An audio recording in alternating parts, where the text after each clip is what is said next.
Can I have them now? They're all mine? They're all yours. Okay, thank you.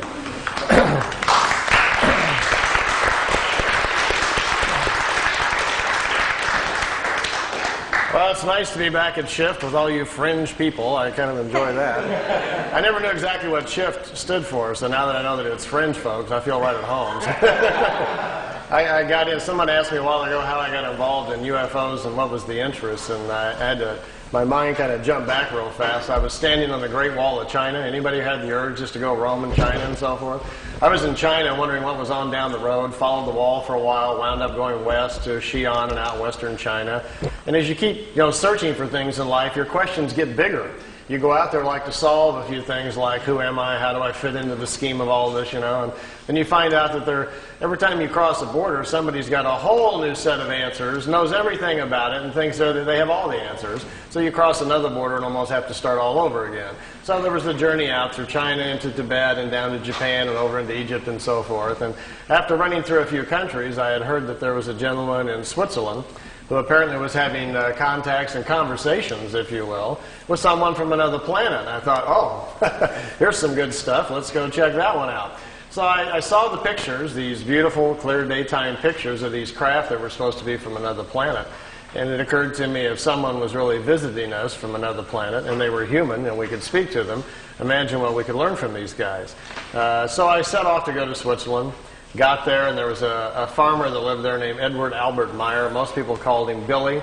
Turns out he got the nickname Billy because he likes, like a lot of people in Europe, they like to watch our Western movies. And he was very fond of Billy the Kid, and used to carry a gun with him, and kind of saw himself as a cowboy type. So he got the nickname Billy, and people started calling him Billy. Most of all the people who know him, though, call him Eddie because his real name is Edward. So I got to this little small location up in Switzerland called Schmidruti, which is about 45 minutes outside of Zurich.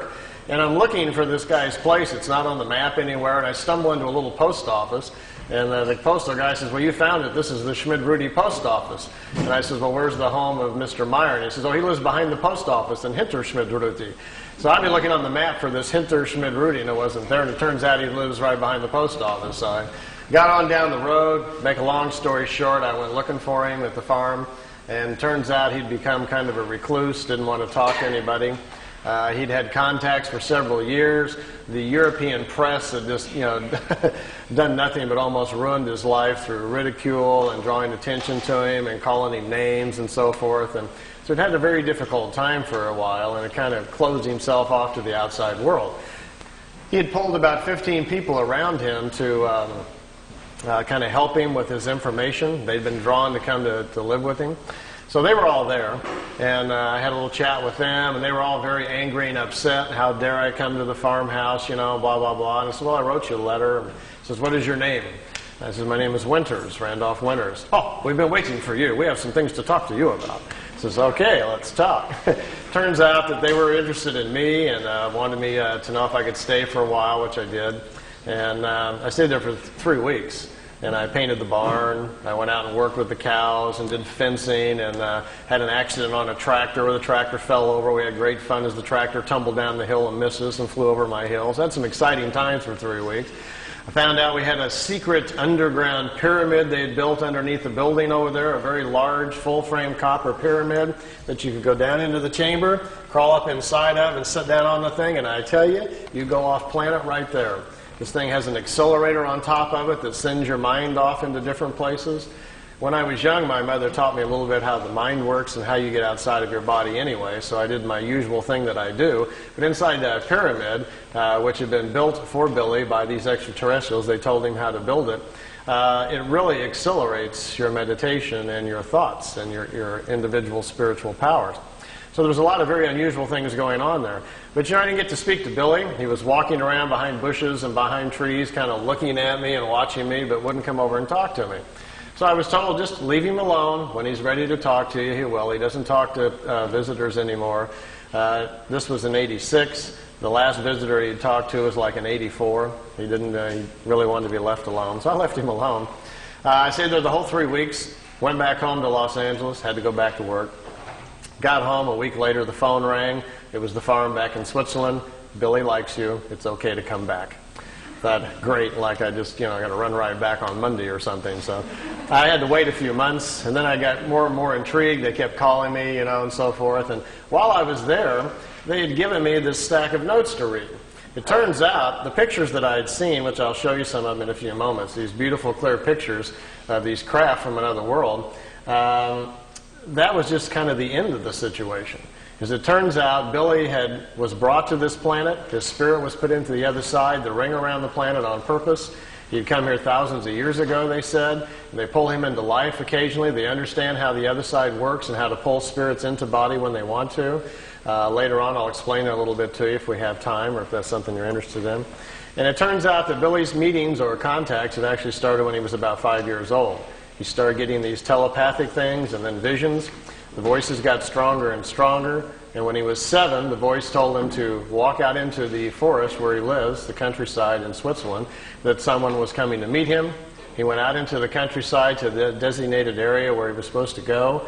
And he says a pear-shaped object, not a round disc or a wedge or anything like that. It looked like a big pear. Remember, this is a 7-year-old boy reporting what he's seen. To him, it looked like small at the top and came down and came out at the bottom like a pear shape. It was chrome, very bright. Couldn't look at it. It was too bright. And it didn't set on the ground. It floated off the ground. And as he was looking at it, suddenly an elderly-looking gentleman with white hair came walking towards him. He didn't even see how the fellow got out of the craft. Came walking towards him, took his hand and led him back to the ship. Didn't say a word. Went inside of this ship. He was set down into some sort of small chair. There was a device spinning around his head. Still, the man had not said anything. And the device, as it started spinning, he said, then everything came clear. As he was sitting in there, suddenly all of his former lives came to him. Who he was, where he had come from, this other planet where he had come from came back to him. They were restoring all of his memories from the previous lives that they had worked with him. They were getting him back up to speed so he could make a decision if he wanted to be involved with them again during this lifetime. He says within a few moments all of the memories came back, and then they open up something very important, which some of you may be working with. You may be aware that there is a language that spirit can communicate with. It's not a spoken language. It is a language of symbols. The Hindus call it the sacred symbols, or combinations thereof. These are images that you portray in your mind's eye during meditation that open up doorways for you into other areas of thought. It also allows you to make connections with older life forms, your higher self. Gets into your Akashic or etheric records so you can find out things about yourself and other people. But this is a language that exists in everybody. It's kind of like part of your operating system, but you've never used it. You don't know the files on your hard drive, so you never bother to go looking for it. Well, if they open that up, like they did young Eddie inside the craft that day, and you have full faculty of that language, imagine the things you could go exploring tonight after this meeting if you understood that language. You'd be very excited to get into a meditative state and use your new language to communicate suddenly with other life forms, people on other worlds. You can even communicate with people on the other side if they choose to answer back. So you can do a lot of things and find out a lot of information. And most importantly, you can communicate or send signals directly to creation, the creative source, which is an infinite number of spirit forms just like ourselves, who we all have evolved to the point where they know how to create and run universes, and you sometimes will get answers back. What's the importance of this? This enables you to find truth for yourself. The ultimate learning system. If you have questions about yourself or life and you know the proper symbols and can open the doorways, these things are available to you. Well, imagine Billy, after sitting in this seat, at 7 years old, all this comes back to him. All the language comes back to him so they can communicate with him. And then he steps outside of the craft and is sent back home. He's standing in a forest, 7 years old, out in Switzerland. Craft disappears. He goes back home. For the next few years, his education continues. They challenge him to remember things that have happened to him in his past and so forth, all about himself. So he has a very interesting childhood. Now, most of us, when we're 8, 9 years old, we're working on spelling between the lines and figuring out, 4 times 3 and so forth, and doing our painting projects. Billy made it through the 3rd grade. And at that point, one part of his mind was still learning math at the local school, and the other part of his mind is being crammed full of all these very high, sophisticated technical things that they want him to learn. As well as he can't sleep because at night the dream state is so serious and all the stuff that's flooding into his head that we have a very confused young boy here. So he didn't finish his education. Instead, he quit going to school. His parents weren't paying much attention, so Billy would leave the house in the morning, go out into the forest, be left alone, sit down in the forest by himself at 10 years old, go into his meditative state. The stuff would start flowing in. He got educated in the forest. Billy has not lived the life at all like the rest of us. He's never had a driver's license, never owned a car. He's really never even gone into town. He's been living out in the country his whole lifetime. Then at the age of 16, something very interesting kind of happened. On his 16th birthday, the voice he's used to hearing all the time, he thought would come in to wish him happy birthday, was getting very familiar with it. Instead, the voice changed, and it was another voice came into his head. It was a female voice that said she would take over his education, and now it was time to do some serious work. Let's leave home, the voice said. The voice told him to go to India and start studying, that they would direct him where to go. He was led out to India, to an ashram in Meier, India, where for the next 3 years he stayed in those areas and studied their philosophy, the different philosophies of man, went over into Tibet, crossed over there, studied with them, came back. During the 3 years, he had almost 100 contacts with these beings who started showing up in the disk, taking him aboard the crafts and moving him back and forth in time for his own education. When he was 19, he had to finally make the decision whether or not he wanted to go public, whether or not he would work with them to do this or not. Then they says, it's your decision. Now we're going to leave you alone for 11 years to get your life in order. You're a young man. Go get your wife. Go get your children started. Get your family started, and we'll be back. Well, he says, this isn't going to be real easy because I've already seen most of my life inside the craft. He says they have viewing screens that can show you the past or the future. He already knew who his wife was going to be. He already knew he was going to have 3 children. He already knew where he was going to live. He says, this isn't exactly fair. I feel like there's kind of a plan out there. I just have to kind of walk in the right steps. So he says, well, I guess I'll go to Greece where I'm supposed to go, and I'll be meeting my wife in about 14 days on the side of the road. And it happened, just like they told him. He met his Calliope. They were married on December 26th. He was 19, she was 17. They had to sneak across the border because she was underage. He made his way back into Switzerland where he went, and they had their children, and he settled down in the farm area where he was comfortable.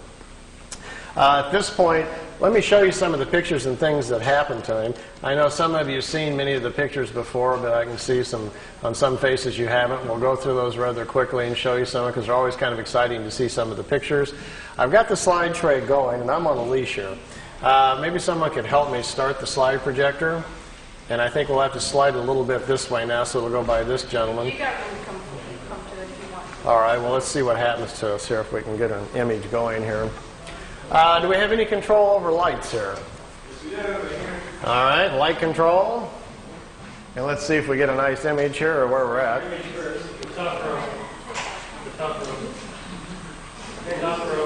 Top row up above. There we go. Well, we can kind of see them. Let's see, this light here is kind of getting on them, huh? How about if I kind of like this? Can we see okay?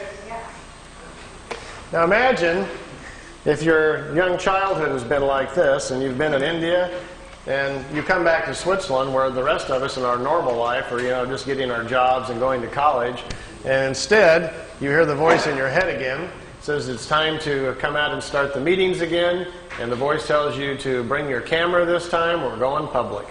And you go out to the location they direct you to, this thing flies in, and this is a shot from I think his 2nd or 3rd contact. We're January 1975, out in the middle of the forest area, about an hour east of Zurich, Switzerland, and this dish shows up. Here's one of the older pictures taken in India back in 1956. Meiruli. He's only 19 years old, and they're picking him up in this disc and trying to educate him. This is his home where he lives now in Schmidruti, Switzerland. It's about 7,000 feet up in the hills. I took these. I stayed there for several months in the summer. And every night after dinner, I like to climb up on top of this hill because it's so pretty and just look out over the valley. Do you know I found, well, I kind of lost count, over 15 people in the area and who lived there who have seen the disc, seen them come in by accident. I found 3 people who had driven Billy out to the contacts, watched the crafts come in and pick him up. And then one night I got to see them myself. I asked Billy if I could see them, and they came by and let me watch. I got to go out in front of the house and stand there with him and watch the disc come in and float over the house. So It's pretty spectacular when you actually see them. Here's one of the few pictures we have of it on the ground. Most of the contacts were during the daytime. They were going on almost on a weekly basis. Billy would get this familiar cooling sensation. He'd hear the voice in his head telling him where to go. He'd go out to the area that they'd chosen. And many times they would set the craft down on the ground like you're looking at here. They'd get out of the ship, sit down and chat. I think, to me, one of my most memorable memories of him telling me about the contacts is at the first meeting on January 75, a lady stepped out of one of these crafts, came over and sat down. They talked for an hour and 20 minutes underneath the tree. And Billy asked the lady, he says, "Who are you?" She says, "Well, my name, you can call me, the name that I chose for myself is Semyazi." And she says, "Semyazi, how do you spell that, or what does it mean? Is that a family name?" She says, "No, we don't have family names like you do. We don't pass the names on like you do. We've quit doing that. Instead, we've evolved to a point spiritually where we are more in touch with who we are as a spirit. We understand our incarnation cycles better. So we choose names which the name identifies the path of discovery we are on and the type of education we're working on during this lifetime. And in our language, the sound, Semyazi with a Z, means a woman with half the knowledge of nature. And that's her study. She's trying to solve more of the equations about nature in relationship to man. Well, Billy was trying to make his notes. He was trying to make write it down phonetically how the name sounded to him. So he wrote it out, S-E-M-Y-A-S-E, Semyazi. So all of his notes, that's what he always called her. But that's how she called herself. She said on that first meeting that they've been watching this for quite a period of time. Their race is quite old. They are descendants of people from the constellation Lyra. And in the constellation Lyra, they say, is the oldest known form or civilization of the human form that we are. They don't know how old it goes back. Their records only go 22 million years, passed down from society to society. In our Milky Way galaxy, originally it is believed that there were 44 million planets similar to Earth, where the human form naturally evolved there on its own. That number has greatly expanded over the past few million years because of the length amount of time. There's been plenty of time for races to develop space travel, move out, and populate other worlds. The ancient Lyrians from the constellation Lyra apparently did this a lot, populated thousands of different worlds, and because of their seeds, we have a large human population, they say, in our galaxy. The history of Earth goes something like this. The ancient Lyrians came here the first time back about 22 million years ago. None of them stayed here. There was human life developing here naturally at the time. They didn't return again for a long period of time. History really picks up about 386,000 years back. At that point when they returned, 144,207 Lyrians came here to hide out from wars that were going on in the constellation Lyra where they lived. You may have heard that number before. It is presumed to be the number of light workers which will restore the Earth back to a spiritual path. Well, it apparently refers to these ancient Lyrians who came here to hide out. When they came here, after they'd been here for a short period of time, it was discovered that they were here. They came from the home planets, found them here, took their ships and their technology and stranded them on Earth, leaving them here so they couldn't return back to Lyra. In doing so, all of them lived their lifetimes out, passed over, and their spirits passed into the other side around Earth. They were stuck here. They say historically that's how the white genetic got to Earth. The original Earth humans were the brown skin race. The Lyrians brought the white skin race here. 2/3 of the white people on planet Earth are of Lyrian or Vegan descent. The other third of the white race they're not sure about. It comes from too many different areas. They can't figure it all out. The Asian genetic on Earth is the oldest in incarnation cycles. It's 5 to 7% older, they say, than the rest of the people here on the planet. From Sirius, we had a black race come approximately 20-some thousand years ago, a very highly developed one, brought that genetic here. We have a blue skin race that lives underground. They don't like sunlight. They have a slight blue tint to their skin. They have a large community under France, and there's a large city still in the Gobi Desert where they live. It's a very old race. It's been on Earth almost for 30,000 years. Every now and then, some of them are seen. They come out of the ground in India. Every now and then, you might even hear strange reports about these peculiar blonde, blue-eyed, blue-skinned people, which really stands out in India. So we have quite a mixture of people on our planet. If you ever wondered how we all wound up here, it's quite obvious we all didn't come out of the same monkey, if you want to follow that line of thinking. So we're moving closer and closer, perhaps, to understanding our heritage. And with some of the tool sets and things that we're learning about going inside and finding out more about our past lives, we're beginning to find out more and more that the Pleiadians are probably correct. We come from a variety of different places around our galaxy, and Earth then finds itself in a very unique situation of diverse people all trying to make it on one little planet. They said normally on a planet, when they find a new planet to look into, there is one race at about the same level of evolution and one color. That is the norm. But on our planet, we've had so much interference. We now have people a very wide range of age, a very wide range of spiritual age on Earth, which makes it difficult to get along. You have a lot of very old spirits who can't get along with the young, and vice versa. Our biggest problem, they say, is overpopulation. Imagine for a moment I handed out to all of you some glasses. Remember those 3D glasses in the 3D movies? Well, imagine that I gave you something that allowed you to see spiritual energy. Suddenly you didn't see physical bodies any longer, you just saw the individual spirit. And you could also see the creational energy that made up everything around us, including the planet. So I'll pass all those glasses out to you here for a second. And as you put them on, suddenly all you will see is these little glowing images of our spiritual energy. And if, let's say, we backed out into space so we could see the planet, we would notice that around the planet Earth there are several rings. The first ring forms after the planet cools, and the very first forms of low single-cell creatures begin to form on the planet. The first ring forms. These rings are the other sides for the different levels of spiritual life that's on the planet. They continue up to 7 rings for the different life forms. After the animal kingdom, the lower orders, the insects and so forth are formed, the highest order of life, which is us, comes into existence. We are the 7th ring around the planet at the top. And they explain this to Billy because something pretty interesting is going on. Normally, in that other side, there's a balance of people on the other side. If we are in balance and living our lives correctly, there are 2/3 more people on the other side there is in physical body. That's because at our age of evolution, the average turnaround time on the other side is 152 years. And if people are living 70 to 75 years, then they spend twice as much time on the other side in between lifetimes before they cycle back in and come back into physical life.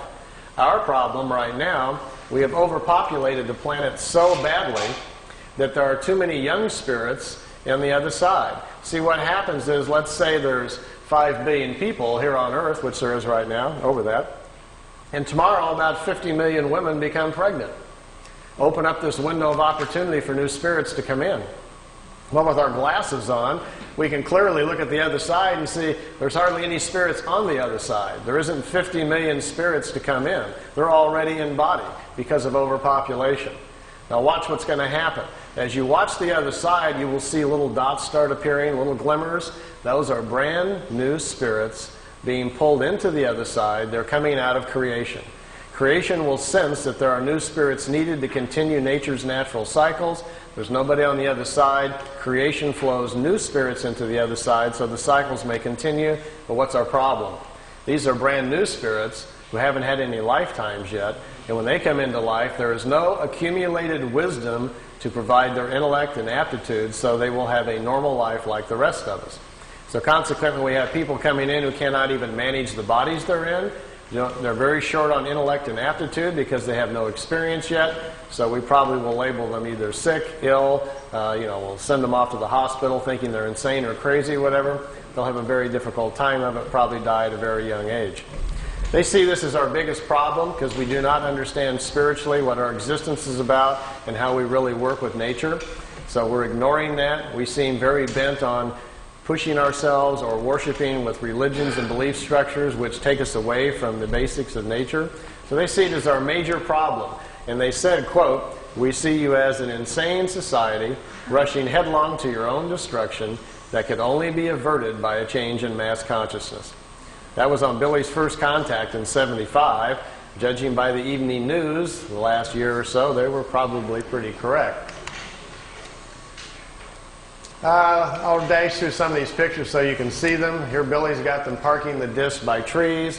He was constantly being asked if he could put it by known object, get pictures so they could test them out. So he had them parked by trees, fence posts, over lakes, anything that he could. Here he had the craft overhead and he was recording the sound of the ship. so that they could check out the sound to see if there was something about it they could figure out. Didn't turn out to be so. It's a terrible sound anyway. Notice this craft is slightly different, has these unusual edges on it. If any of you have any context, or tonight you're driving home after listening to all this fringe information, and you hear a voice in your head and it says, look out your window, and you look out the side of the car and there's a white light following you, and the voice suggests that you stop the car and get out, and you find yourself slowing down and you pull the car over the side, and the voice says, would you like to, they'd like to meet you. Please park your car and step out. In the craft, you notice the white ball of light is coming down on the ground about 100 yards away, and it's setting down. You quickly look around. Wow, you're all alone. There's nobody out here. Should you be doing this? So you feel a little ripple go through your body. They're scanning you very quickly to see what you're like emotionally, if you're stable, if you're afraid, if you're, as they put it, tipping over in your mind. If you are, which you might be getting just a little excited because it's actually happening, they will send you another feeling to calm you down and let you know all about them, that they're friendly, that this is going to be a good experience, and suddenly you'll find yourself with all sorts of courage and so forth. Find yourself parking the car, actually getting out of the car going, can't believe I'm doing this, I'm actually walking out and meeting the spaceship. Craft sets down on the ground, lights go out, somebody walks out of the craft and walks towards you. As you get closer, you feel this ripple go through your body again. They're calming you down. What do we do when we meet somebody? We generally ram out our hand and shake hands, don't we? And then we shake and we get a feel of that other person, and then we check them out physically, look at their eyes and so forth. And we size each other up very quickly to see whether or not we're going to be comfortable with them. And we make a quick snap judgment about whether or not we like this person, and et cetera, et cetera. Well, they don't do that with a handshake. They do it mentally. And that last ripple they'll send through you is kind of their hello. You will know all about them, you will feel them emotionally, and they will make you feel comfortable, so there's no need for the handshake. The time they get up close, they may suggest something like, if you're not in a big hurry to get home tonight, if you'd like to go for a ride on the craft, we can take you aboard the craft. We'll take you anywhere you want to go in the universe. We'll explain all the mysteries to you. You can sit in our little education seat like Billy did, ask any questions you want, and they will be answered. All we ask, to be allowed to listen to your thinking. We're fascinated by your thought processes. If we can listen to your thoughts, then we'd be glad to take you for a ride for 2 or 3 weeks. Now, if you agree to that, which most of you probably would, after asking them if they could block out a few thoughts that you don't want them to listen to, they say, come on aboard. You find yourself going aboard the craft. Notice if it happens to be a ship like this with the unusual edges on it. This is their more advanced ship, and it's capable of moving in time. The older ones can't do that. So your questions this way can be a lot more complicated. You might want to go back in time and watch the pyramids being built, or see if Moses really parted the Red Sea, or did the crucifixion really happen, or whatever historically might interest you.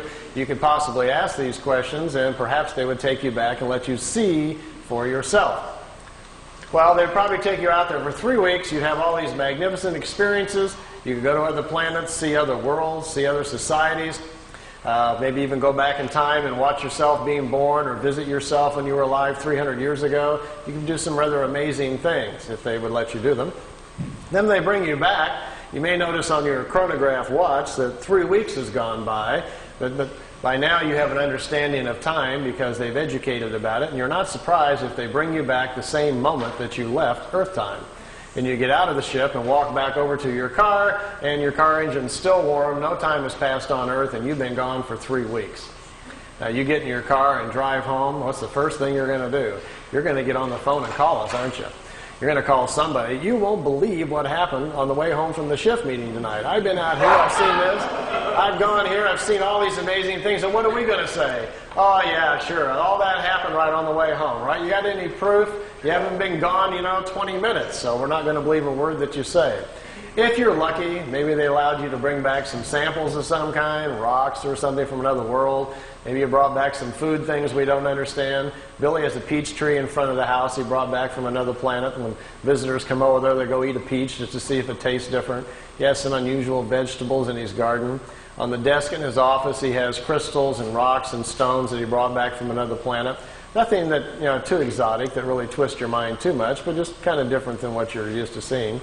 If you were real fortunate and had a camera with you, you might be able to take some pictures of some other places. That would be kind of fascinating to have a look at.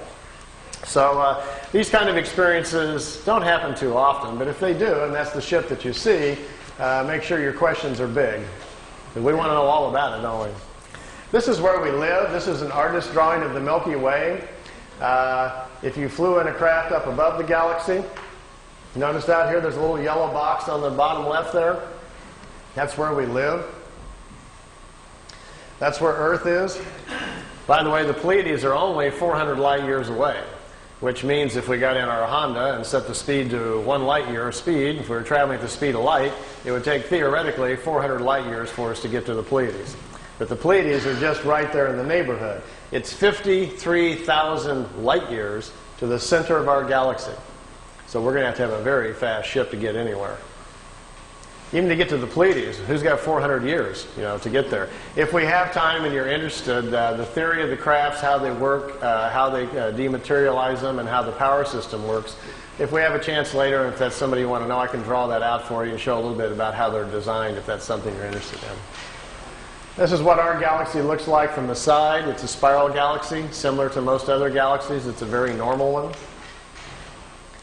Here's some more of Billy's pictures of 2 regular-sized ships, and notice the 2 on the top are slightly smaller. These are remote vehicles. They're in our upper atmosphere, hundreds of them all the time.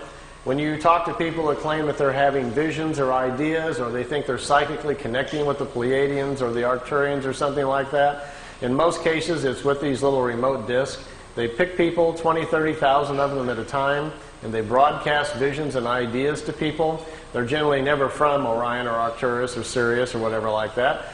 They find out that people are far more interested in listening if they think they're making a connection with a far-off ET than they are with a metal disc that happens to be a mile over their head. So understanding our mental capacities, these little remote discs fly around the planet quite oftenly, sending out their ideas and visions you pick up in sleep and listening to your thought patterns. They're intrigued with our thinking, they say, because they've discovered that the average person on Earth can live 75 years and spiritually only grow 6 or 7 months. They look at us as a spiritually dormant planet, that our lack of understanding about nature and how things really go make us more of a study than anything else. We are so misled, they say, by all of our belief structures and things that exist on our world. The time we survive through, our kindergarten grades, our schooling, and our early years with our parents who mislead us, not on purpose, but they do because it's how they were taught. The time we get to be 10 years old, there's so much stuff in our head that we can hardly get life straight. Well, you all know how that works. You can't wait to get out of the house and go out, and what happens? By the time you're 30, you run off and go to an S meeting or something to figure out what's wrong with you. Then you maybe go to a psychiatrist, or you come to a fringe meeting like this, searching for answers. We're all trying to figure it out, aren't we? And usually about the time you get to about 40 or so, you kind of getting a handle on everything and figuring life out. By the time you're 50, you got it nailed, but then, you're going downhill, and gee, you wish you'd have known all this when you were 18. So our problem is we just need to live a lot longer, don't we? If you did have a craft at your disposal and they picked you up, you might want to go visit some of the other planets. Here, Billy took a picture out the window. Right here is the top of a disk right in front of him, and there's another one up here. There was 3 craft. They took him to Venus, let him take a few pictures. They took him up to Mars, let him see that. They took him up to Jupiter, let him see the red spot, and brought him back. It took 2 hours and 35 minutes for the trip. Here's another picture out the window. This is a blow-up. When the pictures were being taken back, and most of these were shot in 75 and 76, by the way. The pictures, the agencies, the CIA, and most of the intelligence community were very fascinated by this when it was going on. This is actually a computer blow-up. It's a process picture. It's been digitized back in the 70s by a CIA office in Zurich, Switzerland. They were trying to understand the propulsion systems or learn something about them from these things. And this was one of the pictures they chose. Billy really didn't get that close to the ship. It's just been enlarged and filled in. But it makes a very dramatic looking picture. For those of you who might be slightly scientifically oriented, let me give you a crash course. See this bar right here? This is a very important factor in what makes this ship work. This craft basically doesn't produce what we would call anti-gravity. All matter is comprised of atoms. Follow me on this. It has electrons and protons. We have electrons spinning around a nucleus, right? So the concept is that anywhere you would go in our atmosphere or in the universe, anywhere you go, there are atoms or subatomic particles that have electrons. Well, as long as you've got electrons around, one of these things will work. This device actually is designed so it will swim within electrons. That's what it's doing. Here's what happens. Down at the bottom, right here in the center, we have a reactor for power. We have a rod that goes up to the center. And up here at the top, we shoot a charge, a very positive charge. And right above, where this rim is right here, the whole top of this ship, the surface area of the craft, a positive charge is shot out. And what it does, it charges the electrons that are flowing around the top of the craft, and it makes a vacuum right over the top of the craft. That's what causes it to lift up off the ground. Because down in the bottom, out in this area down here, the charge is all different. There's a negative charge put out by the reactor down here. There are 3 capacitors on the bottom, 120 degrees apart. When the capacitors fire, a negative charge goes out the bottom, but the capacitors do not work if the craft is too close to the ground. The planet itself grounds out the charge of the capacitors. So they have to lift it off the ground before they can have the capacitors charged up. So that's the purpose of the vacuum at the top. And this right across here is an interesting kind of metal which separates the positive charge from the negative charge, because the surface of the craft is highly charged by this intense field that's going on. So you have to separate the two. We have the charge at the top, slowly lifts the disc up off the ground. It gets up about 12 feet. The capacitors down at the bottom, there are 3 of them in a triangle form down at the bottom, charged up. As soon as they kick in, the flow of electrons then moves down the side of the ship, gets out to the edge, and electrons have a very peculiar nature. They will not turn a corner. And when electrons get out to the edge of the right out here, they accumulate. And this accumulation, as soon as the charge gets high enough and they accumulate to a certain point, a field goes all the way around the craft, and that's what you see glowing at night if you see a disk. When the field gets up to a certain frequency, voila, we've got propulsion. The ship is then isolated within its own gravitational or magnetic field, and at that point, basically, the bottom of the ship is chasing the top of the ship, which is in a vacuum. And you've got a way to move a craft around. Now, if you accelerate that with a tremendous energy force they have within the reactors inside, which, by the way, are no bigger than the size of a football, it's an implosion system with no radioactivity. You can put your hand on it while they work. They're very small. That creates a strong enough energy field that you can move around anywhere you want to go. So if you're thinking of building one, by the way, the more of the science stuff, how to create the charge, the voltage that you need, and the other things are on a website I put on the web. If any of you are interested in that, I'll give you the address later on. You can dial in and read the whole thing, and perhaps you can build one or something. If you do, bring it to the next shift meeting, and we'll all go for a ride. This is building some landing tracks. You can see them down here, the 3 landing tracks where the craft sit on the ground. It's kind of reminiscent of crop circles, isn't it?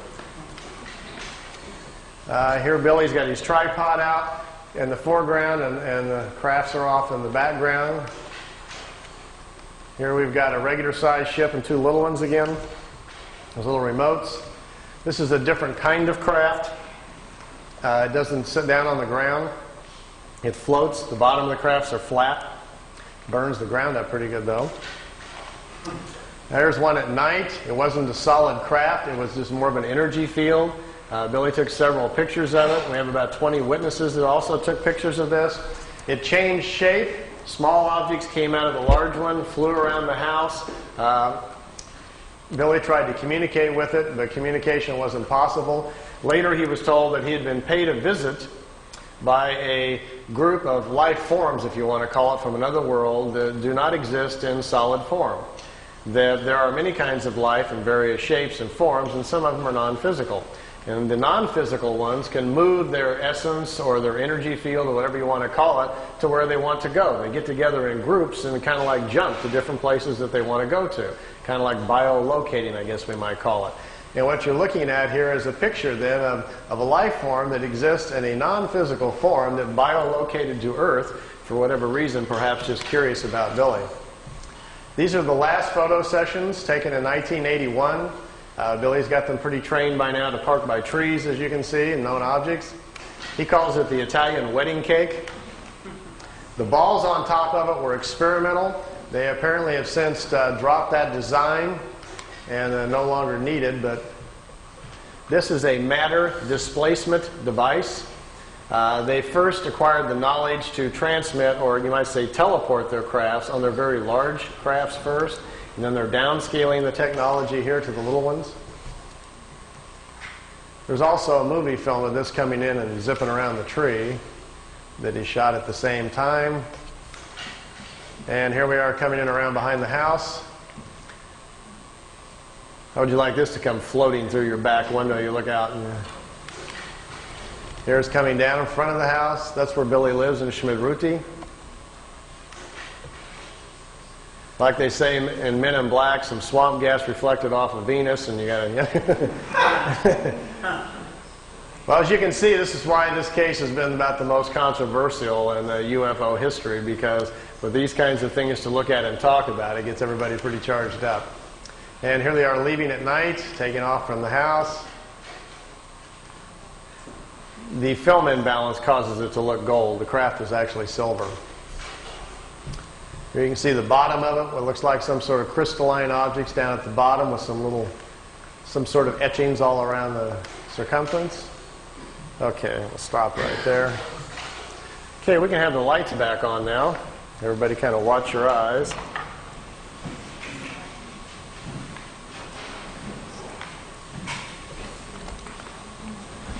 We're back. Meier's contacts went on till 78, ended in October 78. The time I got there, they were pretty much all over. But I didn't go there really to see the ships. My own personal interest really was what we might be able to learn from these folks. You know, it's not going to be that far, probably in the too distant future, maybe sometime within the next 50 years, they are going to land on the White House lawn, or somebody's going to. And we're going to have open commerce with life forms from other places. We are going to meet the family of man in the universe sometime. It's going to happen sometime in the future, probably when, after we've gone through some changes and grown up a little bit and got more responsible as a planet, somebody will probably decide, okay, it's time perhaps to make connection with us. These Pleiadians, anyway, say they're not quite ready to do that and think we're really several hundred years away from that before they are interested in any kind of open commerce. And I asked Billy, I says, why is that? And he says, well, evolution comes into play here. They're a lot older than we are. They're still physical. They still have children like we do. They still have to eat, but not very much. They only sleep perhaps an hour or two out of each 24-day cycle. They don't eat prepared meals any longer. They've extended their lifespan now up to about 1,000 years. So they're living in a much different kind of society, as well as the main difference, he says, is their mental.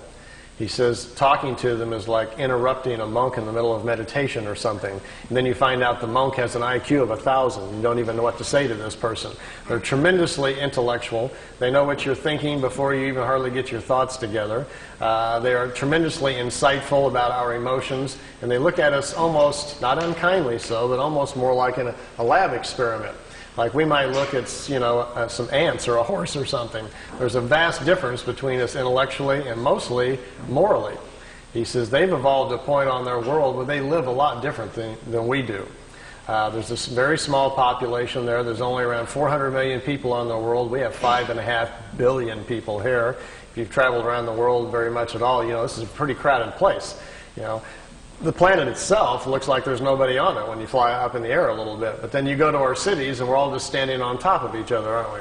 You'd think we would spread out a little bit and share the space, but of course that's not good for zoning laws or making money, so I guess we won't do that for a period of time. They have no major cities on their planet because, for one, they don't have economics like we do. They don't have government quite like we do either.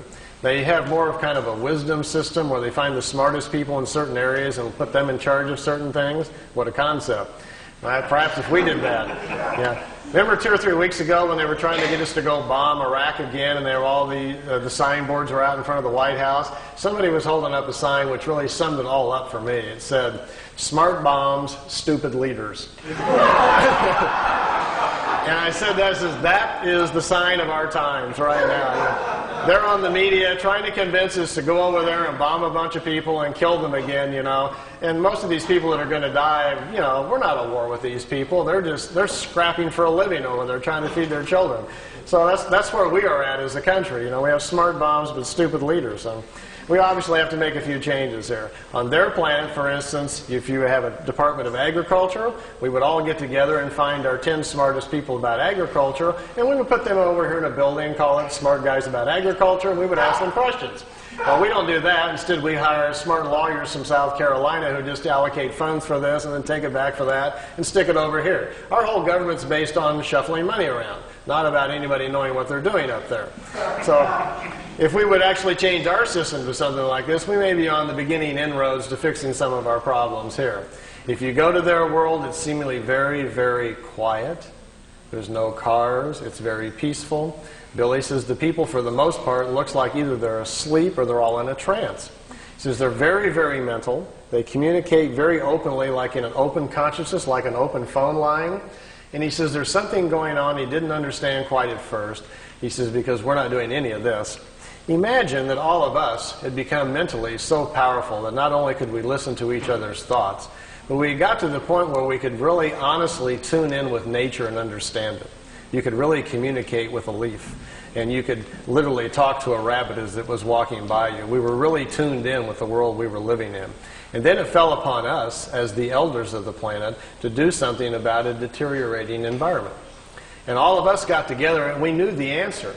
We knew if we took part of our mental force and projected it into the atmosphere, we could not only clean it up, but we could put an energy into the atmosphere which would help all the creatures in nature. Everybody would live longer.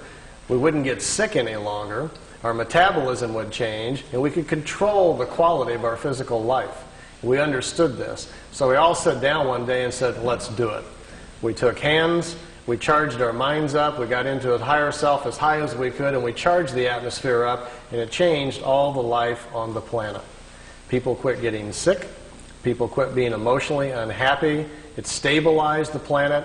The food started changing so that when you ate a small pear or a peach, you no longer got hungry. You didn't need to sleep as much because there's available energy to everyone. Everyone could tune into it to become educated. There was no need for schools. All we had to do was teach our children to sit down and tap into this consciousness, and all of the knowledge of the elders would be available to them. This is how they're living on their world. And they protect this mental environment. They don't let people from other worlds come and interrupt it and upset it. If you and I were to show up there with our cameras and our tape recorders, wanting to, have them stand in front of a tree so we could take their picture, they may accommodate us. But Billy said even when he was there, he continually felt like he had to be quiet, like he was in a church or something, like he knew he was upsetting something going on.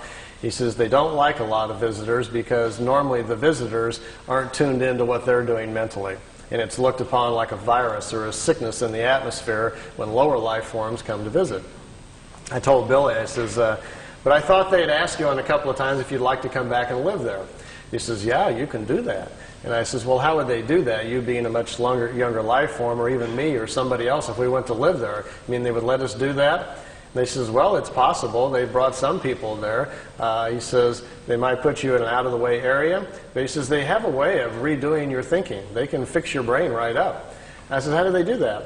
And he says, oh, it's a thing that happens, and he talks, his English isn't very good. He says, before you're born, when you're inside your mother, he says, between the 8th and the 15th week is when your spirit sends the information to the mother about who's coming in from the other side. And there's a signal, a pulse signal that comes into mom's DNA that says, such and such is coming in, so we need to create a brain network that's strong enough to contain all the accumulated wisdom that's coming in. Now, once the brain is formed with mom's DNA and this new signal that comes in, he says, as the body begins to form, after about the 4th month, he says, when there is commitment, when the spirit is ready to come in and it looks like we've got to go here, we're going to have a full pregnancy, he says, then something happens in the acids in the brain. He says, there's a copy of all of your accumulated wisdom from all of the lifetimes goes into the brain and the acids in the brain. And that's what kickstarts, so to speak, your consciousness, creates your thoughts. That's why one child is so different than another when they come in. You got one that's screaming, wild, yelling, throwing fits. The other one's very quiet and smiling, just wants to watch television. This is what sets up your personality and your character traits when you come in. It's that initial download of your personality as you're flowing forward from lifetime to lifetime. It's your operating system that's coming into play. He says if you were to go to a Pleiadian world, they can transplant the acids in your brain and change you overnight. He says you even get choices, almost like designer choices. What would you like to be like? They can take the acids from other people's minds and so forth and put them into your brain, and it only takes about 24 hours and you are changed. You are, for the most part, it's high-speed injected learning. But he says the trade-off is you're no longer exactly you, because who we are as a personality and as a character is a large reflection of what we know, how we think, and how we act. And all that's going to change very, very quickly overnight. So you would have to be willing to put up with that. You're going to go through some dramatic shifts in personality, as well as your intellect is going to dash forward very quickly. So usually what they do is they kind of like pick out the style that you need. If you're a scientific person, lean that way. If you're a more nature person, whatever it is you might be leaning towards, they can give you these kind of injections, so to speak, slowly over a period of a few weeks and very gently change you into a different person. You get up to their speed mentally. And the nice part, he says, is as soon as you pass over and finish that lifetime, it carries forward. That wisdom carries forward into your spiritual self. They'll teach you how to do it. Then your next lifetime, it sticks. So you've, in effect, kind of taken a shortcut in the evolutionary cycles and skipped a few lifetimes down the road. So there are potential shortcuts. It is quite possible to do that. I think what I'll do here, I've got some movie film too of the crafts flying around, and then I want to do a little drawing and go over some of the mind and spirit things we've learned from them about how levels of consciousness and thinking and so forth. I didn't get to do any of these things the last time I was here, so I thought that might be kind of entertaining tonight. But before we get to that part, any questions you'd like to ask about ships, Pleiadians, landings, anything else? Anybody got a question about anything you want? I'm open to ideas. Hi. Hi. What kind of contact have you heard is still happening, say, in the last year and a half or so? And are you still in contact very much with Well, I was at like 86 or 90. All these pictures were taken 75 through 78. The last photo session you saw, that last ship was in 81. After that, he has had a few sporadic contacts, but not much of anything. In 80, when I was over there, Billy told me they weren't coming by anymore. He was not having any more contacts. He would have what he called social calls, where every now and then he would feel them in his head, or they'd talk to him in his head.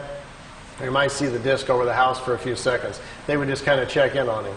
But the organized, ongoing contacts for his education and our benefit were all over. They weren't going to do that any longer. They'd stopped doing that part. While I was there, I did get to see ships a couple of times. In the last 2 or 3 years, the people that live there at the house with Billy say that he's had a couple of more contacts, and they've been written down in notes. I've read them. Frankly, I don't believe them. I don't think they're written by Billy, for one thing. I think people around the house who have more of a vested interest financially are trying to proliferate the contacts. Billy, no one's met Billy. You wouldn't know if he wrote it or he had not. No one would know unless you understood him and his personality and what he's really like. A sad situation has kind of fallen in over in Switzerland. We have a group of 24 people who own the rights to Billy now. They have since 1984. It's an organization called the FIGU. I was a member for 3 years. The FIGU is in charge of all of the information. Billy doesn't read the mail or do anything anymore. He's just not that healthy. They have got into a situation where they have discovered they can make money by selling the information. And now it's $10,000 for a franchise fee if you want to start a FIGU study group, and $680 a year for members to pay dues to mail over to Switzerland. And when they found out they could get into that and money started coming in, things have shifted.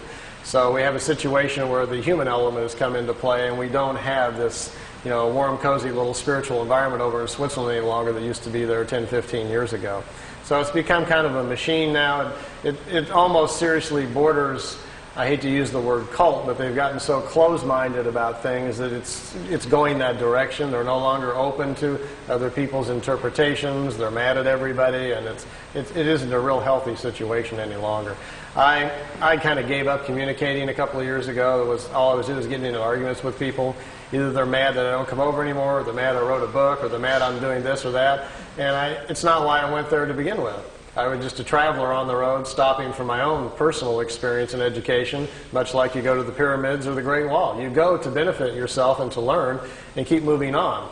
And they were mad at me for stopping in and moving on.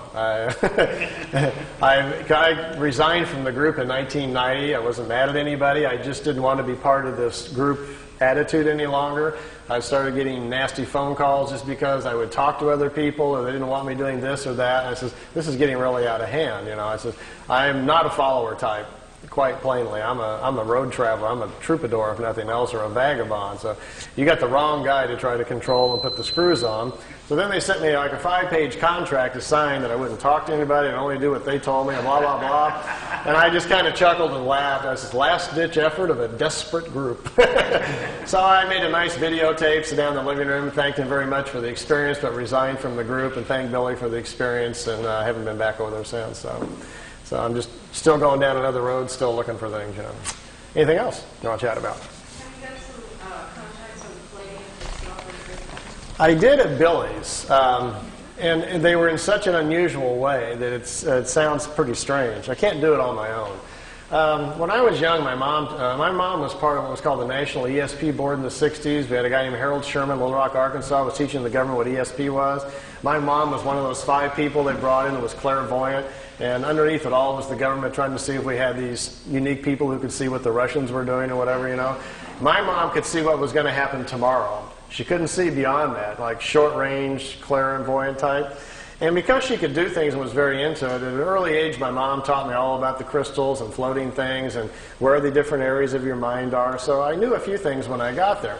And Billy recognized that right away. And when he did, he says, "How much do you know?" And he sat down, we began to talk, and I found out he knew a lot more than I did. But I understood the basics of it. So he says, "Try doing this." And he would give me some mental gymnastics to do with symbols to see how strong I was. And then I would get in the pyramid to try it to see if I could cause things to happen and so forth. Well, I got to a point after a little while that he would say, "Well, I'll meet you tonight. You go to bed, and I'll give you the symbol to use, and I'll meet you, and we'll go aboard the craft." I says, "Okay." So I would go do my breathing things I was supposed to do, and I would invoke the symbols and lay down, do my thing, and get into my blank mode. Then I would hear his little bitty voice, "Hello, Randy." And the first couple of times it happened, I jumped up. I thought he was at the door. It kind of spooked me. But he wasn't at the door. He was up there waiting for me. Billy gets out of his body as easily as you and I walk out the front door. He gets out of his body, and then he came to get me. And after I didn't do it right the first few times, and I got onto it, then next thing I know, I'm on board a craft, but it's like you're a fly on the wall. No one talks to you, addresses you, and I would watch Billy communicate with them, but no one ever would look my direction. I never felt anything. I was strictly there as an observer. And I don't know how he actually did it, but I can't do it on my own. I never got to go out on a craft all by myself physically or anything, but I had months of experiences like that. And mostly I was told the reason that they would do that, without having gone through the early childhood of opening up the spiritual language in my mind, they said that most of the people on the planet who are of that old Lyrian genetic are older than most of the other people, and if they are, buried inside them already in their spiritual side are the old memories of the Lyrian lifetimes. And as Lyrians, they've already lived on worlds that are far more advanced than the one we're on right now, so it'll come to them easier. So they said all I really needed to do was be exposed to the ideas, and the whole chapter would come back to me. So that's kind of what happened. And with me, Billy would just give me a few things and kind of grin and says, "You got it?" And I'd say, "Yeah." He says, "Go outside and figure it out." I'd go sit down and think about what he talked about, and I could walk back in and explain it to him for 3 hours. Stuff just started coming back very fast. So he says, "We don't need to teach you as much as we just need to wake you up. And once you're awoken, then you can go do whatever you want to with it." So that's the kind of context I had. Yeah. Yeah? Well, when you talk about Lyrian entity or other cultures or whatever, Yeah. aliens, if reincarnation is a fact, I mean, you can't tell the Lyrian, I mean, what do you call Lyrian? Lyrian. By walking down the street, because No. their bodies are not going to be all in one. Right. We're all mixed up. No license plates, anything there. No, we can't really. For the most part, the ancient Lyrians, when they first came here, stood out quite a bit. They were 7 to 9 meters tall. They came from different worlds with different atmospheric pressure, so they'd be easily spotted. He says this is what went later on to much of the Greek myth and the folklore about the giants. The Lyrians also are the people who in the past have taken earth people and mixed them with fish and with animals and other things, creating the old stories of mermaids and different things. Those things actually kind of happen. But their bodies, after a few incarnations, will deteriorate down to normal size because of the sun that they're living with, and it will come back down. So, no, we can't really. And because we've mixed up 7 or 8 races on Earth that are now even more than ever beginning to intermarry and mix up, there's another big problem, which I'll explain after the break, about how our spirit doesn't go in the right place. We're doing that a lot. We're getting people out of their normal paths where they're not coming in where they're supposed to and when they're supposed to. And that causes problems and puts them within different families where they're out of step and so forth. So there are things that are going on. And I'm going to kind of explain that to you in natural order on the second part here a little bit. Yeah? You get 2 questions. Yeah. Hopping the Atlantic, what's your current feeling on the Florida connections that you've worked on a little bit on the past? And if you're still in contact with it or feel good about those connections in Florida, has there been any kind of mental communications that have come through? He's referring to a case I looked into in Miami, Florida a couple of years ago. There was a fellow that came forward, said he was having contacts with the Pleiadians, and had some pretty good pictures. Some of them, the pictures were good. Some of the others looked very homemade. The pictures that I liked, I listened to his story and put a video out called The Miami Contacts, and as things will go sometimes in life, made a little error there. Tape had only been out about 6 months when I discovered that 3 of the pictures at the end were fakes, and that the craft that was supposed to be flying along beside him down the freeway wasn't a craft at all. Instead, it was a blimp from Virgin Lightships in Orlando, Florida. So I kind of stepped in it there. So when I found that out, I confronted him with it, and things didn't go well from there. They went downhill even more. As I found out the person who helped him put together the videotape he supplied me came forward and said, well, he cut out the strings on the other part and did video effects. Those were fake. As it came down, it looks more and more like the gentleman had 1 or 2 contacts, the early pictures, which I liked to begin with, and I don't think they ever came back. And after that, I think he's taken, like some people will do, to manufacturing them for personal gain or for personal, recognition or whatever. And since I've gotten to that point where I just told him, left it kind of open, says I would love to examine your case more if you can supply, genuine negatives and so forth and proofs we need to really look at the case.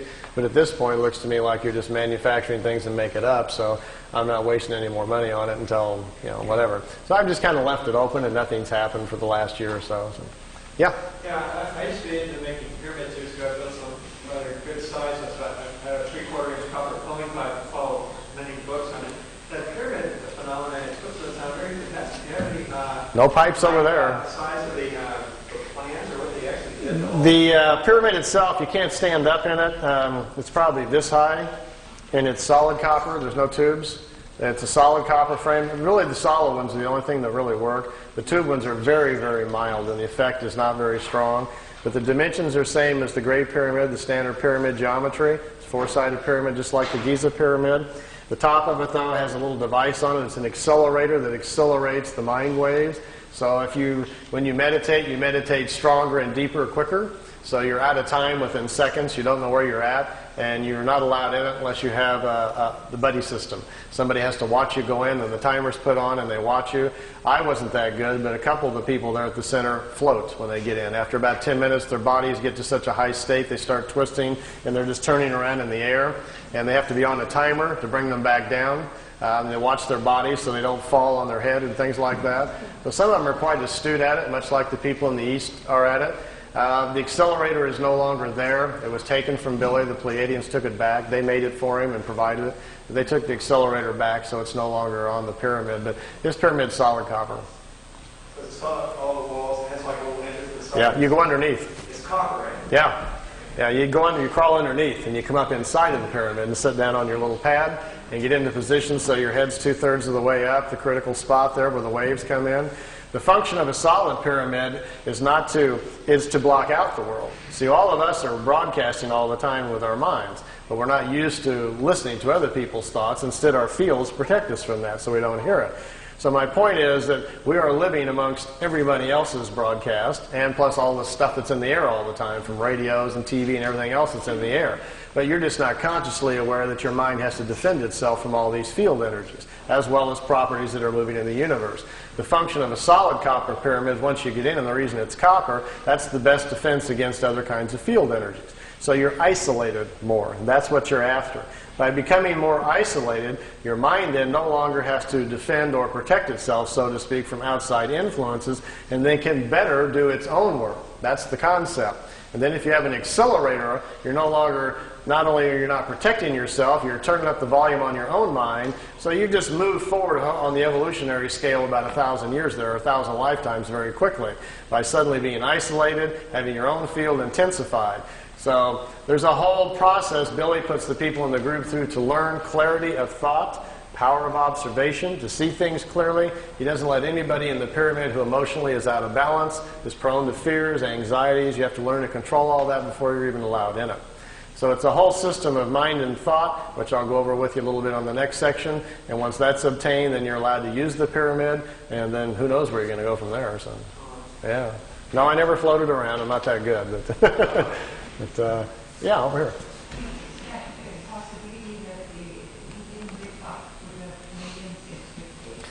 They said that they were, after the third year, they told him that expectations were at 32%.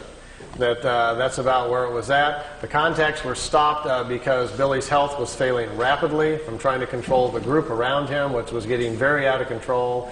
Once the people around him learned what was going on, it settled in on them, the levity of what was happening.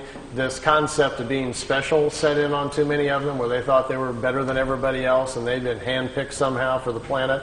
And that thinking got carried away and the group just got very out of control. And at that point, they says, we stop at this point. It no longer serves our interest. So to them, in many ways, and they told Billy throughout the 3 years, that much of this is a test to see how people will respond with open contact with us. We'll have physical contact with you. The people that live around you, we will not have physical contact with, but they will be made to know it's for real. We want to examine what happens to the human condition when it tips over, when reality steps in and, takes over your current thinking. And most of the people at the center did not do very well. The original people all became like, as Billy calls them, pit vipers, all snapping at each other, jealousy, infighting, arguing. Suddenly everybody hated each other, fighting over money, who's sleeping with who, and it became a real nightmare. So Billy was like, stop, stop, stop. This is becoming a madhouse, and then at that point they stopped it. It went a lot longer than expected. Let me show you something. See these tapes? This is Billy's whole 3 years of meetings. There's stacks of paper this high, all of his notes. I took them and put them all on audio tape. This is the whole 3 years of his meetings, and they're in chronological order. As you listen to the tapes, it will tell you, even after about the third or fourth meeting, already they were considering stopping because they could see that it was too fragile for people. It says, we can only take this so far. So they decided to kind of test it out. And all along, all throughout the contacts, they were always very concerned about that. In almost every meeting, they would discuss someone living at the house, how they were thinking. This person is dreaming incorrectly, becoming very fearful. This person is becoming overwhelmed with their ego, and they're starting to get jealous. This person is trying to make the other one look bad. They were studying everybody's human condition. And so to them, it became kind of like a laboratory thing, and Billy was kind of like sitting in the middle. He's got all these 10, 15 people in the house behind him that are going berserko, and then he's trying to keep his cool and get them to keep coming back. I think 4 or 5 times on there, he's literally almost on his knees, please come back. I want more education. Let's continue. And they kept saying, like, that's enough. It's time to stop. And at the end, the last contact in October 78, they put him under what they called a probation for a year. If everybody could get themselves together and calm down, they would start them again. But it got worse. Instead, people just went nuts around the house, and Billy says no more, so they didn't come back anymore. Yeah. Yeah. Those big volumes that Wendell Stevens put out, really rigorous translations, how complete or accurate? Wendell Stevens was the original investigator on the case. That's how I found out about it. The notes, Billy's notes, the 1,800 pages of all of his typewritten notes, Wendell has a set and I have a set, and Wendell made the messages from the Pleiades books out of those. Wendell didn't change anything. What Wendell did was leave things out that he didn't think people were really ready to hear, and most of that was pretty much all the spiritual stuff. Wendell's not comfortable with that. You must remember that Wendell's more of a nuts and bolts, chase the UFO picture kind of guy. So it was his decision just to leave a lot of that out of the books. But from what I've read in him, Wendell didn't make any effort, neither did I, to try to change anything. And we just figured, let the marbles fall wherever they do. My book, The Pleiadian Mission, is a little different. I actually went to Switzerland because Wendell and Lee wouldn't give me all the notes. And so when I was traveling on my next trip, I said, I'll just go to Switzerland and get them myself. So when I did, I was interested in all the stuff that wasn't in the Messages books. Of course, the Messages books weren't all out yet at that point. So what's in mine is pretty much, most of the book is 67%, 60 to 70%, mostly the spiritual stuff, which is what I was particularly interested in. The book isn't about the UFO case, it's about the Pleiadians, how they live, why they came here, all about Earth, our history, what a creation is, what a universe is, all about the incarnation and the cycles and everything. These were the things, the questions that I had, and that's predominantly what's in my book. So your book is your book a summary then of this huge case? yeah, in my words. Yeah. And I think in some ways, not to put Wendell's down at all, I'm a big Wendell fan, I love the guy, but my book is probably more accurate at the things I talk about than his, because Wendell wasn't interested in a lot of those things. Wendell felt obligated to put it out, but didn't care that too much about it. And there's a lot of places in Billy's notes where things are not explained well, and they just didn't get it right, and then later on they fixed it, and Wendell didn't know about that. So Wendell didn't take the effort really to, like, look into things that much because he wasn't that interested in it. Of course, reading the translations are an exercise in masochism. I've got one set of them. I used to make sets of them every now and then for study groups. People, the whole pile of them.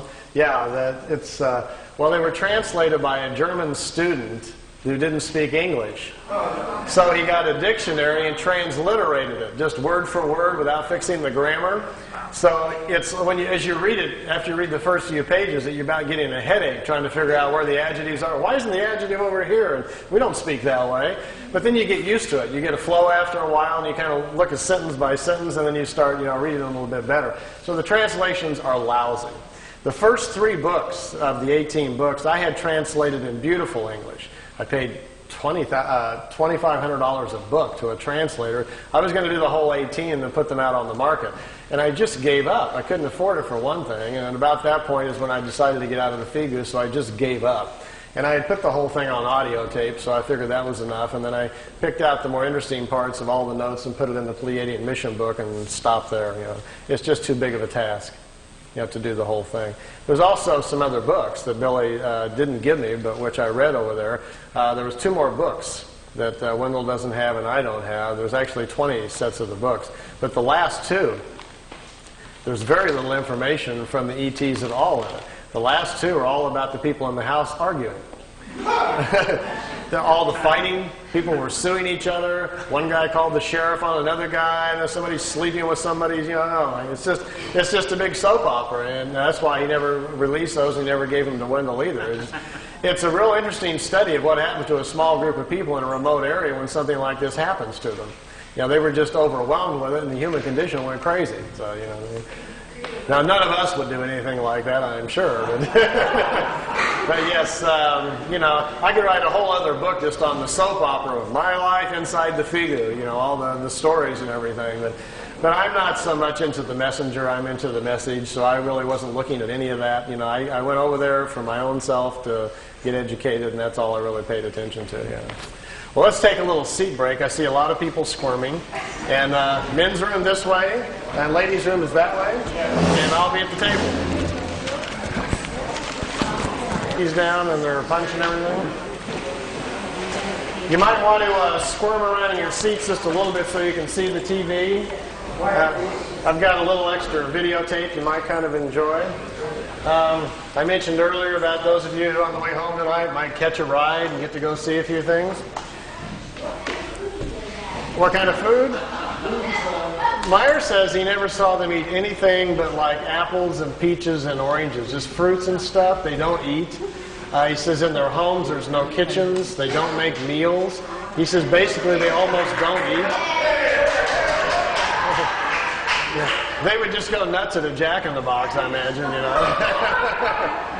He says they kind of munch. He says they don't have to eat very much. They eat very small quantities. And something in their atmosphere controls their metabolism. They don't get hungry very often. And they don't sleep very much. They go sleep like an hour and a half and 2 hours on a 24-hour-a-day cycle. But he says they're in deep REM within a couple of minutes. They just fall out like they're dead. They wake up in about 2 hours. They're totally revitalized. And a lot of them sleep even less than that. So he says they're far more mental. They've gotten to a point with their own evolution where they're more in control of their whole body mentally. And so things are a little different. We're a little out of control with our bodies. So, What I've got on the tape, I've been up here a couple of times before, and usually I try to bring some new things for every time when I come around. I've got several tapes laying around the house that I've gotten in various places. What's on this tape? And I wasn't going to show the tape of the other planets and the mothership of Jupiter and the dinosaurs and things, but I had 4 or 5 people ask me at the table, so I think it's on this tape. So we'll start it up and see if it's in the right spot. So I should tell you a little bit about what it is. So, you know, I know this is a fringe group, but I don't want anybody falling off their chairs there. So. Imagine, if you will, that you did get a chance to ride on one of these, and you said, just as a lark, gee, could you take me up and show me some other planets? And they do, and you start seeing satellites and other equipment around Mars and so forth, and start asking questions. And they tell you, well, there are projects going on your own planet that are already going up to the moon and Mars that they're not telling you about. And these satellites you're looking at and this equipment is part of joint efforts by America and Russia in one group, and also the Germans, the technologists who survived World War II and went on their own, are already building communities up there. They're way ahead of everybody else. So there's some stuff up here that you're not seeing on the evening news. So I'm going to show you a couple of those things as well. At one point, Billy asked if it was possible to go back in time and actually see dinosaurs. He was just kind of goofing to see if it was possible. And they says, well, yeah, it's possible if you would like to do that. So the pictures, there's 4 or 5 pictures on here of dinosaurs and of a prehistoric Earth. Like I tell everybody, I can't tell you if they're real or not. They're just interesting to kind of look at. He says he went back in time to a prehistoric planet, that he actually got out of the ship and saw prehistoric creatures. He got back in the ship with his camera and took some pictures of them. So those should be on here too if I've got the tape anywhere close to the right place. And then I brought with me, which I haven't shown in quite a while, just for you to see. It's a few minutes of the crafts flying in and zipping around a little bit. There's several different segments, and we can look a little bit at that. And then I want to go over some of the mind and spirit things. Okay. Last time I was up here, we talked about doing like a workshop on the weekends for people who are interested in more of the spiritual stuff. And we're thinking about doing one this Saturday, but that's not working out. So I'm going to go over a little bit tonight about what we do at the workshops, and I'll give you a taste of what we'll do. And then for those of you that are interested, we'll get together with Charles, and we'll come back up this summer sometime when we can get it organized. And then we'll do it on a weekend. We can do it 1 day or 2 day.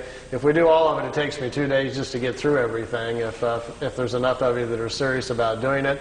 I have my own copper pyramid that Billy made for me that we use in groups, and I'll teach you some meditations, and I'll teach you some of the mind things, different areas of your mind, how to use the symbols and find them. So it's kind of fun stuff if you're interested in following that kind of path. As well as we'll go over some things about the universe and how our cycles, our incarnation, how the rings are formed, and we'll have some fun with that and try some things. So we'll do a little bit of that tonight. I'll go over it just a little bit. So let me see where I'm at on this tape and see if I'm anywhere close to where I want to be. Oh yes, here's Venus. His first flight around our solar system. Here's a picture of Mars. By the way, this is not a professional tape. As you can see, these pictures are in a picture album, and I've just got my camcorder out, and Wendell and I are flipping through the pictures. So this is not a produced tape for you to look at, so it'll probably never be on the market, but at least you get a chance to see some of these pictures. This is Mars just from a different direction with the sun very bright on it. Now, here is Mars, but here's one of these satellites. It's in orbit around Mars, made on Earth, unannounced, and is in orbit. This is the spring of 1976, and this device is in orbit around Mars. I don't know exactly who made it or who put it up there. Here's another one. This is Mars again, and here's the light panels, solar panels, and the satellite equipment in orbit around Mars again. This is a different one. This is a dust storm on Mars. Billy wanted to get close and try to take pictures of artifacts. You've all heard about some of the Sidonoplasma on Mars, about the face on Mars that Richard Hoagland and other people have been looking into. Billy published a paper back in the 70s talking about that. There was a race of people lived on Mars. They had a terrible catastrophe about 186,000 years back. At the time, there was about 40 million people killed on Mars, and they're all gone now, of course. So there were societies there, and we will find quite a few remains of their civilization once we get up there. Here he's on board one of their large motherships. This is the side or the edge of a saucer that was parked inside as he was walking by it. Here's Jupiter. Here's the mothership in orbit. They're flying into it to go aboard. It was 17 miles high and about 10 miles in diameter. He spent 3 days on it. They went to different places in our galaxy to show him around. This was the craft that was right in front of him as they were flying into it. He took a picture of that one. Here, again, is back at Mars. These aren't in any particular order. Here's another object in orbit around Mars, and look, here's an American flag on it. So there's a couple of things that they put up there that the military's put up that we don't know about. This is a picture of Billy in a suit. He's on a prehistoric planet to see the dinosaurs. He's got a breathing apparatus on. This is a Pleiadian man. And they've stepped outside of the ship so he can see the animal life on this prehistoric world. Got his picture taken too. That's pretty good. This jumps back here to, remember the Apollo-Soyuz hookup, us and the Russians back in '76? Billy asked him if he could go up and watch it. They said okay. They took him up. There's several pictures here of the Apollo-Soyuz hooking up with Earth in the background. Some of the wildest pictures he's got. I mean, just look at the vantage point. The planet's in the background. How else would you get this picture unless you were up there at that particular vantage point? Not a lot of people have that in their photo albums, you know. You can imagine that people at NASA would crack up, you know, if you... They'd probably find it a little hard to believe at first, but they don't have pictures like this. Here it is where it's just hooked up. There's Earth in the background, and here's the two capsules coming together.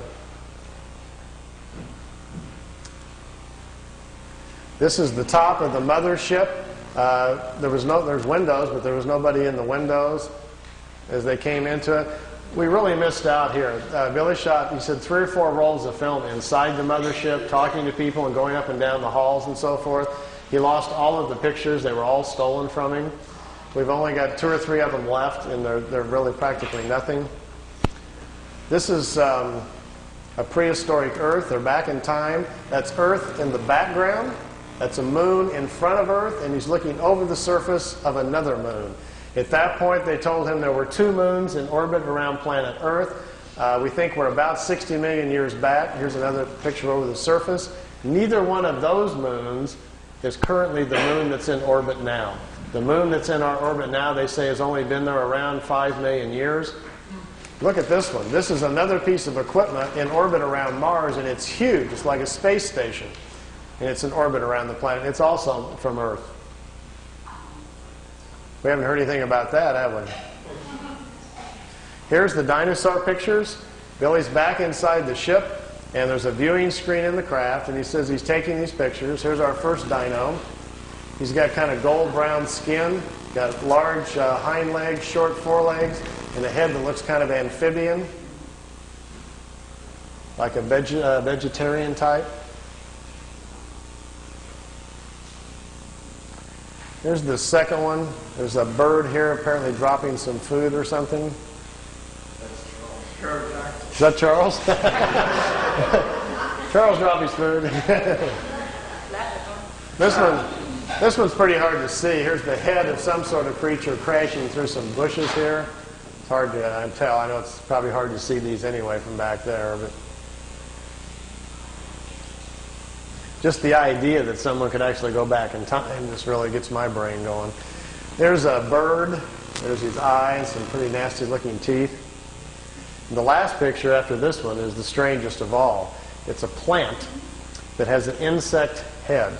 Billy calls it a plantum. They were trying to explain to him how the evolution of different life forms goes. How, for instance, here's a plant life when the plants are the food kingdom of the world. When the plants evolve to a certain level of evolution, then these lower order forms, here's a small head, and this head is part of that plant. There's these 2 little eyes. It's an insect, the beginning of insect life on the planet when the food kingdom has evolved high enough.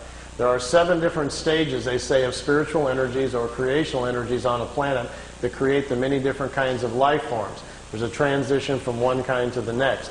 Ours is the 7th or the last one. We have to wait until the animal kingdom has raised the evolution of the body material high enough so our cycles can start. Okay.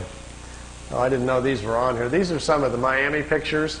Some of the ones that I didn't put on the tape, because I'll kind of go through them here. Here's the kid in Miami. His name is Manny Escondon, is his real name. He's taking notes. Here these discs came in. His girlfriend took the pictures. These are flat-bottom discs. They're made on Earth. They're called Vril disc, V-R-I-L. They're manufactured down in Brazil. They also have a factory down by in New Schwabenland in Antarctica. Here's another picture. There's a news copter came in. Look at the first three discs. When they see the copter, they start to turn invisible or put their shields up. And the first three crafts, they go out in a series, are just becoming invisible when he snapped the picture. It was taken with a Polaroid at a 30th of a second, so it caught it right in the end of going out there.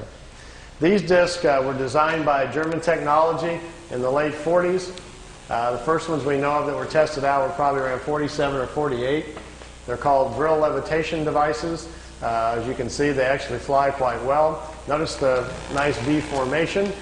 Being typical earthbound Air Force pilots, they're still flying in formation. We understand this technology a little bit because intelligence has shot down some of their ships, learned how they're doing it. And when you hear rumors about how the Americans are building flying discs, what we're doing is playing catch-up to the German technology that's been around since the 40s. Their technology has accelerated tremendously. They make two different types of levitation devices. That's what we're doing out at Area 51. We manufacture the devices in San Diego. They're put together by General Electric. We test them at Area 51. Here's the German disc parked down on the ground at a facility down in Brazil. Here's four guys standing next to it down there. There's a whole row of them. You couldn't count how many were down there. He had his Polaroid with him and grabbed a few short shots here. Over here's two guys here on a craft coming in. You can see the two guys standing here. And down here at the bottom, which I know isn't clear, is one of these old bell-shaped crafts. Many of you are probably not familiar, but there was a fellow named George Adamski back in 1962 who claimed to be having contacts with people from Venus. This was the craft he was taking pictures of. George's contacts were real, but he wasn't having contacts with anybody from Venus. The blonde-haired ladies that were inside the craft were actually from Brazil. That's where the crafts were flying out of. They've been making them down there since about 1947. They find it very convenient if they make contact or land somewhere to tell people they're extraterrestrials, and we're very open to it. If they tell them, hi, we're part of a German intelligence group from Brazil, people would freak out. I got my camcorder and I've got my micro lens on here, getting as close as I can to this picture. It's a very, very small Polaroid picture that's about that big, and it got wet in the rain. He left it in the windowsill, so I've ironed it and put it on paper so we didn't lose it. And I'm copying it with my macro. Here's the whole picture. Over here is one of the old bell-shaped discs. Here's one in the air. Notice the platforms they're sitting on. Here's a guy standing here. There's a guy over here just coming out of this disc. I'm trying to get real close to the bottom of it here so we can see what they're like. This is an area, if you look on a map, I've got a little videotape over there if you're interested in learning more about this information, called Space Cities. I've narrowed it down to about within a 200-mile range where this facility is at and what they're doing down there. Here's the guy standing there. The discs sit down on the platforms. Remember earlier I was telling you about how the condensers charge out the bottom? They have to charge the field up. If you get too close to the Earth, the charge dissipates because it's grounded. These metal platforms, they sit them down on the platforms, then they can keep the ship charged up. And if they need to take back off right away, they can. They don't have to wait for the ship to charge back up. The platforms charge them up for them, so they can lift right back off. If they would set it down without the platform on the tripod legs, they got to go through the process again of charging the capacitors up, which takes 3 to 4 minutes. So if they're in a hurry to get away, they're in big trouble. These old bell-shaped discs actually have 3 Mercedes-Benz truck engines in them, driving the magnetic field. This was their first design that they made. This was the first ones that the Germans built. These craft here were under consideration, and they were working on them in the end of World War II. When you hear about Hitler's secret weapon at the World War II, if you go back and look at the newspapers, that's what he was talking about. They were in hopes they would get these things up and working, and they would still have a chance then to win the war. Fortunately for all of us, they did not, or we'd all be speaking German today. Interesting side effect, too, once they finally did get them up and working, they made lousy war weapons because the field around them prevents you from dropping bombs or anything out of them. It ignites the bombs. So it took them a while. They don't even have weapons on them for a while, and then they had to come up with other kinds of devices. This was the first pictures I saw from the kid in Florida of his German contacts, and to my knowledge, I still think they're his best and perhaps his only contacts. I think he probably had a couple of contacts from these people. They came, they took him for a ride, it looks like on 1 or 2 occasions, and then perhaps they never came back. So we found this situation on several people around the planet, so it's not an uncommon situation. And this is from ET technology, but it was before 47. It wasn't ET, nothing to do with ET. It wasn't. No, just good old German intelligence figured it out. I can tell you where they got it. It's kind of a long story, but basically it came from German people who had traveled to India to study the concept of the virile, the energy of the universe, and they were trying to figure out how to levitate their own bodies to move in time. And they came back and they explained it to people what they were doing in India, how they were trying to travel in time. And some German engineers tried to build a machine to travel in time, but when they turned the thing on and lifted up off the floor instead, they didn't time travel, but it floated. And they stumbled onto the idea of how to make what's called a virile levitation device. We think they did that probably the first time and sometime probably around 25 or 27.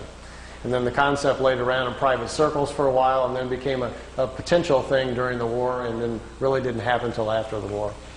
These are Billy's pictures, some of his early movie footage. We got a car going down the highway over here and the trees blowing in the foreground here, and here's the disc. They're trying to show him, you know, just allowing him to take some movie film of the craft. This is a few minutes long, so if you want to ask any other questions, feel free while it's running here. I'll just kind of let it run. You can see they float. The field around the craft that supports it, the ship is kind of in its own self-contained environment, so it floats on the gravitational wave, much like a boat on water. And when they blink out, what is the technology there? They really don't go anywhere. They figured out how to make them invisible to our eyesight by controlling the frequency of the field around the disk. It's just a trick. They set the field up to a certain frequency, it bends reflected light, we can't see it. You and I don't see direct light, we see reflected light. Sun bounces off of me, goes to your eyeball, and you see me. This is a demo right here, I think, where it blinks out. If I put a very strong magnet, for instance, between you and I, right here to interfere, and keep turning it up, eventually the magnet will attract the photons that make the light and bend them, and they'll go the other direction, and you couldn't see me, but they can see me over there. But you wouldn't be able to. So that's the basic theory we think they're doing. They've just figured out how to cloak themselves by bending light and causing our eyes not to see it, because they don't go anywhere. They were clear to Billy that the craft is still there. If you're inside the ship, you can still look outside and see everybody else, but they can't see you. And yet we can see objects beyond them There, on it the blinks outside. out. Yeah. Yeah, there it blinked out, and it'll come back on in a second. Blinks There's back. a Japanese documentary which showed this thing blinking out, and then it showed frame by frame, it showed a green light emanation just before it blinked out. Well, this is from that documentary. Oh, I see. That's where it came from, yeah. Billy shot 9 sections of movie film and gave them to Junichi Yaoi in Japan, and they put together called Beam Ship, the movie footage.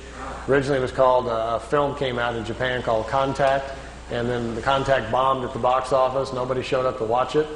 And they previewed it in Kansas City about 1982 or something like that, and people booed the movie. They didn't believe it at all, so they took it off. And so then it came out on videotape like 7, 8 years later, and all this footage was on it, you know. Nobody was too interested in looking at it. See how the craft just kind of floats? Let me move on down because there's several on here. And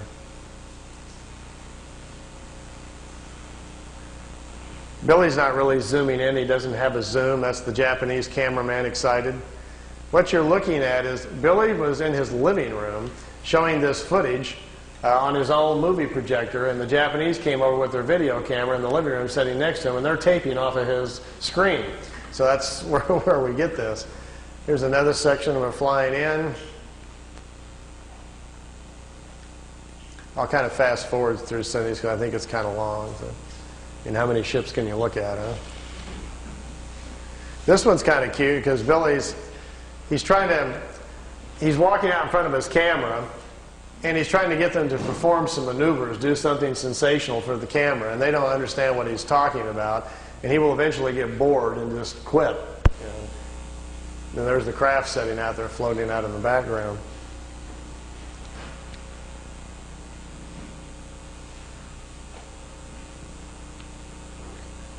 But the best ones are still to come. Let me move on down the road here a little bit.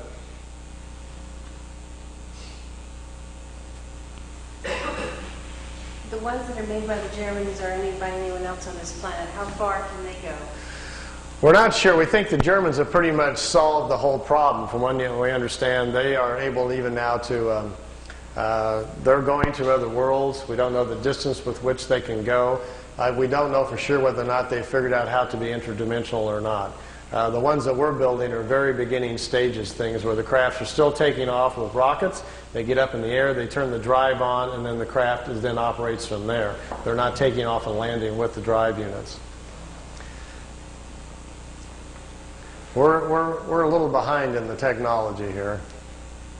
Here's 3 of them out there floating around.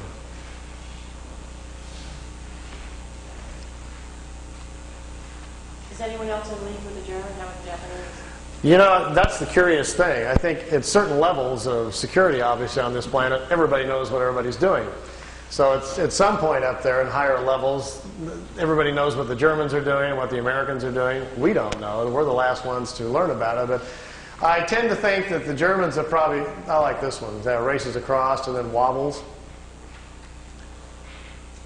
There is some cohesion, if that's the word, between America, England, and Germany, but I'm not sure exactly what it is. I think we've tried to get along with them at some point to get information from them, but the people in Congress know that the United States is not interested in having open contacts with a renegade band of Germans. Everybody's going to yell Nazis and scream, and it's not going to work. Are we dealing with the Nazis? Apparently not. After the war, they were very fragmented, separated, and went their different ways. The group that's building these discs, apparently, are the ones in Brazil and the other factories over in Tibet, apparently have gone off planet, met ETs, and become very spiritual-oriented on their own quest and don't hang out with the others any longer. So it's not really very clear, but I think in the future that's what's going to unfold, what we're going to find out, what's been going on the last 40 years here on our own planet.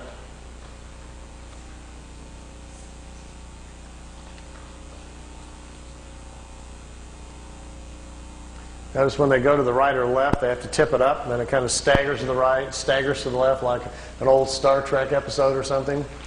That's because out the bottom, we're pretty sure the field comes out the bottom and has to push the craft, so it kind of slides to the left in an awkward manner. They're not really designed for slow speeds or idling, you know. So they can go really fast against the... They're not very good at slow speeds. But this thing about traveling beyond light speed to convert it into like spiritual thought energy? Lights, please. Yeah, one more thought on that, and then we'll kind of get off the engineering here. You obviously can't go that fast. We already know there's something called the mass speed correlation theory, where we cannot accelerate any matter beyond a certain point and it implodes upon itself. That we already know. So even if I had a ship here today, we all got aboard for the price of admission tonight, we're going for a ride. We went out and got in the ship and got inside of it and punched the button to say, go to, where do you want to go? Let's go to the Pleiades and say hi to the folks. Well, we couldn't fly there in the ship. It would take, even with the speed of light, and we'd be going 400 years to get there, so we don't have that much time. So they have obviously come up with some methods to move the craft much faster. I've had a couple of talks with independent engineers that are designing things, you know, for JPL and NASA and what their theories about it, just to see if they were thinking along the same lines at all. I says, how are you ever going to accelerate anything that fast? He says, well, you're not. What you're going to have to do is make it interdimensional. You're going to have to change it from a physical form to a non-physical form so it can move at the speed of subatomic particles. And when we do that, we're not sure what's going to happen. That's kind of what they're doing. They dematerialize the craft. It's converted into a non-material state that contains its own map or programming. And then when it's in a non-material state, it's no longer in reality, in the three-dimensional world. And once it's not there, it steps out into what scientists generally call hyperspace, which is another reality where material matter doesn't exist. And in there, time is different. A single second in the timeless is equal to millions of years in reality. So you can benefit from that, like stepping into the fast lane. And then, if you have correctly included your mapping and parameters within your non-material state on where to go, you can zip up and down the universe then in hyperspace in a non-material form, going wherever you want, and the clock is standing still. They said the idea of folding space isn't real. It's a clever thought, but that's not really how you do it. Space is not being bent or folded. You're just changing your own essence to do this. So then you go to where you want to go, and the real trick is to be able to put yourself back together and stay within the same time frame. Because here's the clue. Once the craft is in a non-material state, in this hyperspace, if the particles that you are now existing in slow down, you come back in time. You'll re-enter in the past. If you accelerate the particles relative to the speed at which they started with, you move forward in time. And think about this. If a single second is equal to millions of years in reality, it would take very little of a change for you to slip off millions of years. Get lost real good. They said that the universe is literally full of beginning time travelers learning these concepts. That these secrets are very closely guarded, because to understand them also begins to unlock the matrix of the universe and gives you access to knowledges which is very, very dangerous. So they don't teach anybody this stuff. They say they guard it very closely. It's too dangerous. They being the ETs? Yeah. It's not healthy to learn, and they say, until people earn their own responsibility with it. Okay, I got a little drawing board here. It's great.